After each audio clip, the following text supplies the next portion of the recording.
बच्चों के वैक्सीनेशन को लेके काफ़ी सवाल होते हैं लोगों के मन में कि ये क्या होते हैं, कितने ज़रूरी हैं, कितने ज़रूरी नहीं हैं। और आजकल बड़े महंगे वैक्सीन आने लगे हैं, क्या ये वाकई में हमारे बच्चों के लिए ज़रूरत है कि नहीं है। तो पहले समझ लीजिए कि वैक्सीन होते क्या है।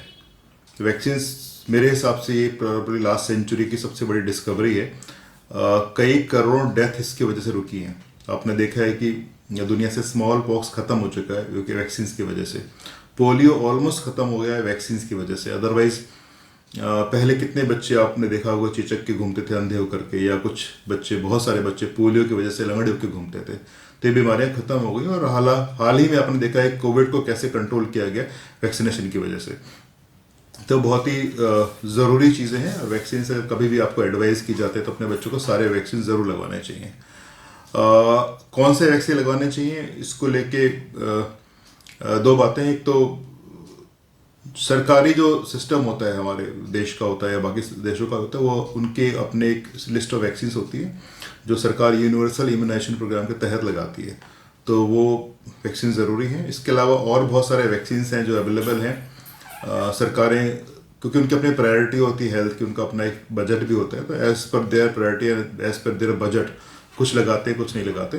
तो आप अपने सामर्थ्य के हिसाब से वैक्सीन ज़रूर लगवाएं। अदरवाइज अगर आप अफोर्ड कर सकते हैं तो आपका जो प्राइवेट पीडियाट्रिशियन है उससे संपर्क करें, वो सारे वैक्सीन के बारे में बता देंगे। अदरवाइज अगर आपको कुछ फाइनेंशियल इशू है तो आप सरकार में जाएं। सरकारी हॉस्पिटल्स में, डिस्पेंसरी में सारे के सारे वैक्सीन फ्री लगते हैं, अच्छी क्वालिटी के होते हैं, कोई दिक्कत नहीं होती। तो आपको एक चॉइस बनानी होती है वहाँ पे। जहाँ तक वैक्सीन लगने कौन से हैं, नॉर्मली होता है कि बर्थ के टाइम में, डिस्चार्ज से पहले 3 वैक्सीन बच्चों को दिए जाते हैं। एक है उसमें पोलियो की ड्रॉप्स होती है, एक हेपेटाइटिस बी का वैक्सीन होता है और एक बीसीजी का वैक्सीन होता है। हेपेटाइटिस बी एक तरह की बीमारी होती है, लिवर की होती है, उसके अगेंस्ट वैक्सीन होता है। जल्दी दिया जाता है ताकि बच्चे को घर जाने से पहले ही प्रोटेक्शन मिल सके।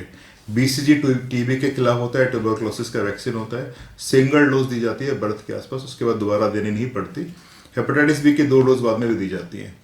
तो normally 3 vaccine, polio, hepatitis B और बीसीजी लगा के भेजते हैं। उसके बाद अगला वैक्सीन आपके बच्चे का 6 वीक्स पे होता है, यानी 1.5 महीने पे होता है। आप 1.5 महीने पे लौट के आते हैं अपने डॉक्टर के पास में, तो जो वैक्सीन ऑफर किए जाते हैं उसमें एक डीपीटी होता है, उसमें 3 बीमारियों का कॉम्बिनेशन होता है। डिप्थीरिया जिसे हम गलघोटू भी कहते हैं, पर्टुसिस जिसे काली खांसी कहते हैं, और टिटनस आप लोग जानते हैं। 3 बीमारियां प्लस 1-2 बीमारियां और जो 6 वीक्स में कवर करते हैं। उसमें एक रोटा वायरस है। रोटा वायरस की ओरल डोज होती है जैसे पोलियो की ओरल होती है। रोटा वायरस भारत में सबसे कॉमन डायरिया का कारण है। जो अगर हम लोग अपने क्लिनिक में 100 बच्चे डायरिया का देखें तो 50 से 60 बच्चे रोटा वायरस की वजह से होते हैं। तो इसकी ओरल ड्रॉप्स 3 बार पिलाई जाती है, 2 से 3 बार, डिपेंडिंग ऑन कौन सा वैक्सीन लगाया जा रहा है। तो आपके डॉक्टर डेट देंगे, आप रोटा वायरस पिलवा लीजिए। इसके अलावा एक न्यूमोनिया का वैक्सीन होता है, ये भी अराउंड 6 वीक दिया जाता है। न्यूमोकोकल बोलते हैं। तो न्यूमोकोकल एक बैक्टीरिया का नाम है। ये बैक्टीरिया बहुत सी बीमारियां करता है, बच्चों में भी और बड़ों में भी। पर जो मुख्यतः बीमारियां हैं वो न्यूमोनिया है, जॉइंट इन्फेक्शन है, ब्लड इन्फेक्शन है और ईयर इन्फेक्शन है। तो न्यूमोकोकल वैक्सीन होता है, ये आपके पीडियाट्रिशियन आपको बता देंगे। ये लगवाना चाहिए। 6 वीक्स के बाद नॉर्मली जो अगली डोज होती है वो 4-4 हफ्ते के गैप में 2 बार होती है, 10 वीक्स और 14 वीक्स होती है। तो जो वैक्सीन 6 वीक्स में लगाए जाते हैं उनको ही रिपीट किया जाता है 10 वीक्स पे और 14 वीक्स पे। तो ये प्राइमरी कोर्स होता है जिसमें आपका डिप्थीरिया, पर्टुसिस, टिटनस, पोलियो और रोटा वायरस और न्यूमोकोकल और एक HIV, haemophilus influenza type B, ये भी होता है। ये सारे वैक्सीन कॉम्बिनेशन में दिए जाते हैं। HIV भी न्यूमोनिया या जॉइंट इन्फेक्शन करने वाला बैक्टीरिया होता है। तो आप diphtheria, pertussis, tetanus, polio, HIV और न्यूमोकोकल, ये सारे वैक्सीन 6 वीक्स पे, 10 वीक्स पे और 14 वीक्स पे दिए जाते हैं। तो आपका प्राइमरी कोर्स खत्म होता है। इसके अलावा आपने पहले BCG लिया था बर्थ के टाइम में। अब 6 मंथ्स के बाद में इन्फ्लुएंजा का वैक्सीन दिया जाता है। उसकी 2 डोज होती हैं, 6 मंथ और 7 मंथ में। उसके बाद ये इन्फ्लुएंजा का वैक्सीन प्रैक्टिकली हर साल दिया जाता है सीजन के हिसाब से। अराउंड 8 से 9 मंथ के बीच में पहले मीजल्स का लगता था, आजकल MMR का वैक्सीन लगता है। MMR में 3 बीमारियों को कवर किया जाता है। एक है मीजल्स, जिसे हम लोग कॉमन भाषा में खसरा कहते हैं। एक है मम्स, कनफड़े बोलते हैं, और तीसरा रुबेला। रुबेला जर्मन मीजल्स भी कहते हैं, एक तरह की दाने वाली बीमारी है। तीनों का एक सिंगल शॉट लगता है अराउंड से 8-9 मंथ्स पे। और 9 महीने के आसपास टाइफाइड का वैक्सीन लगता है। कुछ सालों तक टाइफाइड का वैक्सीन 2 साल पे लगता था, वो अलग तरह का वैक्सीन था, टेक्नोलॉजी अलग थी। वो वैक्सीन क्योंकि 2 साल से पहले इफेक्टिव नहीं था, इसलिए 2 साल में लगता था। और उसकी लिमिटेशन ये थी कि वो वैक्सीन इफेक्टिव भी कम था, तो और उसको हर 3-3 साल में रिपीट करना पड़ता था। पर जो नया टाइफाइड का वैक्सीन आ गया, इसको टाइफाइड कॉन्जुगेट वैक्सीन कहते हैं, ये 8 to 9 मंथ में इफेक्टिव हो जाता है, तो आप तभी लगा सकते हैं। और इसका सबसे बड़ा फायदा है कि इसको दोबारा रिपीट नहीं करना पड़ता, सिंगल शॉट होती है। और अभी ये माना जाता है कि प्रैक्टिकल लाइफ लॉन्ग काम करेगा। तो अराउंड 8 to 9 मंथ एक तो MMR हो गया और एक आपका टाइफाइड वैक्सीन हो गया।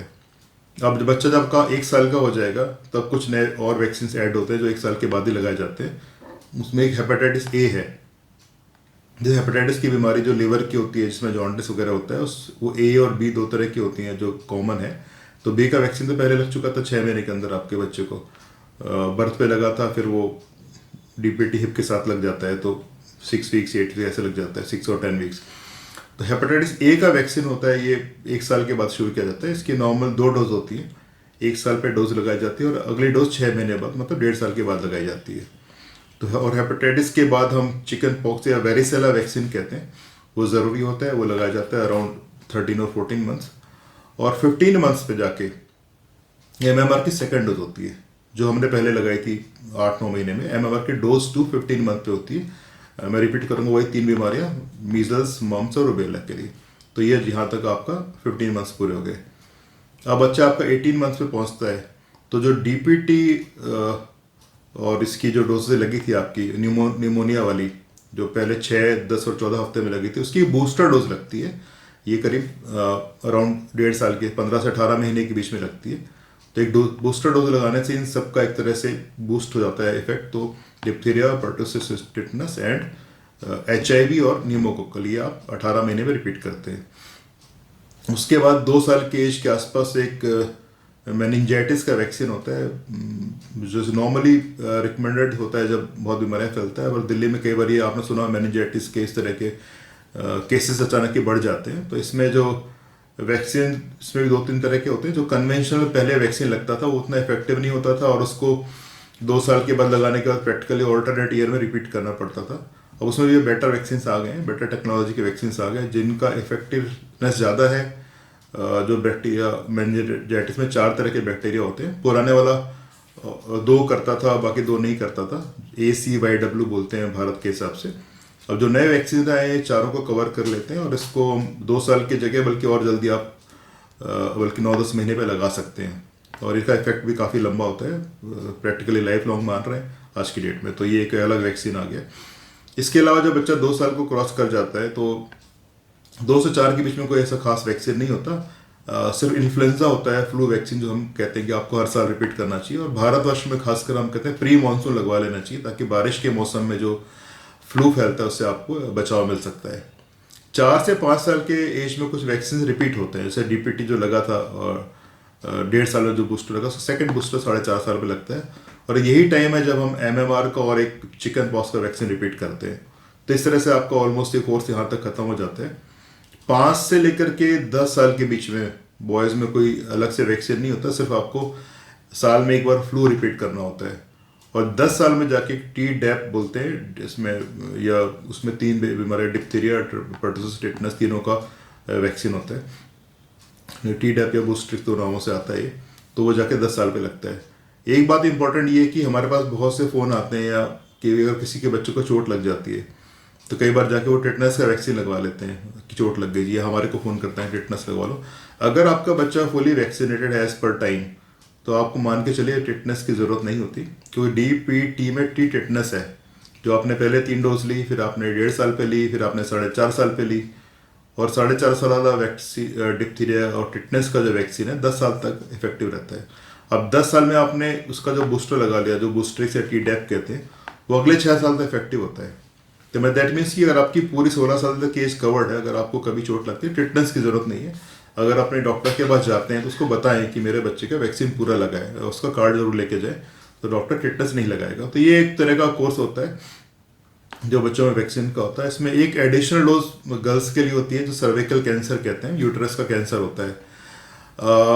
सबसे कॉमन कॉज जो है लेडीज़ में जो कैंसर का है वो यूट्रस का कैंसर है, और भारतवर्ष में बहुत ज़्यादा केसेस होते हैं। और इसका अच्छी बात ये है कि यही एक कैंसर है दुनिया में जो कि वैक्सीन से प्रिवेंटेबल है, क्योंकि ये कैंसर एक तरह का कीटाणु से होता है, HPV कहते हैं, ह्यूमन पैपिलोमा वायरस। तो दुनिया भर के वेस्टर्न कंट्रीज में तो ये हर जगह नेशनल वैक्सीन का पार्ट भी है। हमारे देश में भी कुछ सरकारों ने शुरू किया और अब ये इजीली अवेलेबल है और हर जगह लग रहा है। तो जो जिनकी लड़कियों की एज 9 साल से ऊपर हो गई है तो उसको ये HPV का वैक्सीन लगवाना चाहिए। 9 से 14 साल की एज तक 2 डोजेज होती हैं, और जो लेडीज़ 14 को क्रॉस कर चुके हैं, 14 से लेकर 45 साल तक की एज है, उनको 3 डोज लगती हैं। 2 डोज में एक आज लगेगी तो अगली 6 महीने बाद लगेगी, और 3 डोज में आज 2 महीने बाद 6 महीने बाद। ये पैटर्न होता है वैक्सीन लगवाने का। तो ये नट सेल में सारे वैक्सीन के बारे में मैंने बता दिया।